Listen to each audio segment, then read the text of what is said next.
Welcome back, everybody. We're going to be making a chocolate chip cheesecake in the slow cooker. The first part of our recipe is making the crust, and what better sandwich cookie to use than the Oreo. Naturally vegan, easily accessible to lots of folks around the world, this cookie is one of the best ways to make a cheesecake base. Rather than adding additional butter, we're actually using bananas to thicken it up, and it works really fast and really simply by making the crust in a food processor. So let me show you how to do that part.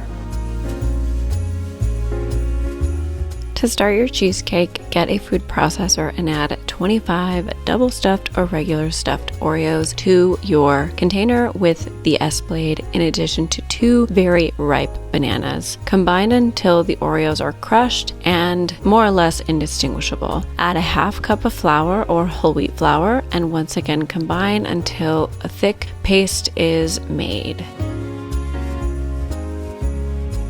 Once your combination is ready to go and it seems thick and put together, we will now work on our springform pan to start adding the crust. We'll add a layer of parchment paper to the bottom of the springform pan and then attach the top layer.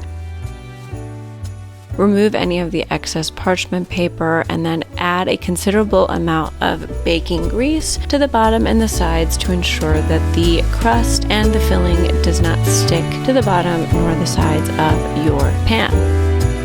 With wet hands, to make it easier to add the crust to the bottom of your springform pan, gently start to push the crust to the very bottom, making it a very thin layer, and then with your fingers spreading it out to the sides of the springform pan and letting it rest in the fridge. Okay, now for the filling. We're gonna be using cashews, so this is not nut-free, sorry folks. Dates for a natural plant-based sweetener, silken tofu. You can use also store-bought vegan cream cheese if you prefer. I'm also gonna be using some vegan yogurt, unsweetened. You don't need the vegan cream cheese, by the way. I'm not using it in this recipe, but you can if you prefer, in addition to some sweeteners. So let's get to making this entirely in the Vitamix.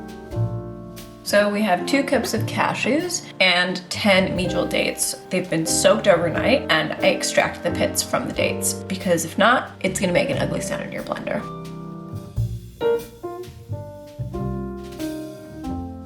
A tablespoon of vanilla extract and 2 tablespoons of lemon juice.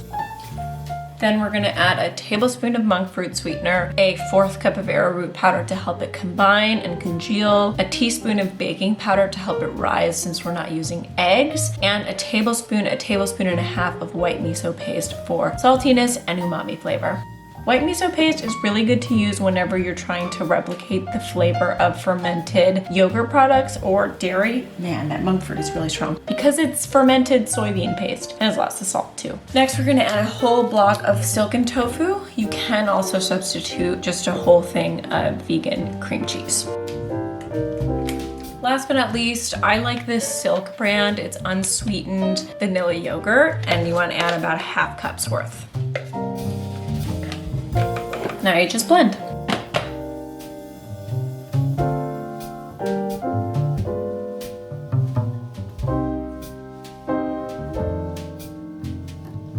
After the blending stage, I like to taste test for sweetness. It actually needs a little bit more lemon juice. I'm gonna add lemon juice to it. But it's sweet enough, believe it or not, with the monk fruit sweetener and the dates. So in total, it's probably gonna be like a 1/4 cup of lemon juice. Now for the sake of time, we're just gonna quickly add a 1.5 cups of oat milk baking chips.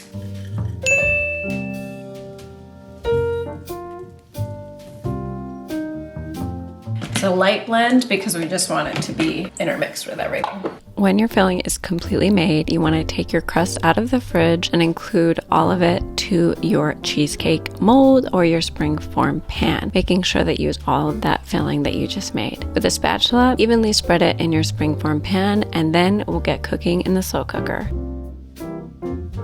Add 2 cups of water to the bottom of your slow cooker insert in addition to 2 ramekins, and then line your springform pan at the bottom with aluminum foil to prevent water from coming into the mold. Then place it on top of the ramekins, cover it up, and cook. You're gonna cook the cheesecake on high for 2.5 hours. It will be a little wet, a little bit of condensation at the top when you're done cooking, but no worries. You're gonna let it chill for 30 minutes to an hour, and then we'll put it in the fridge overnight to set.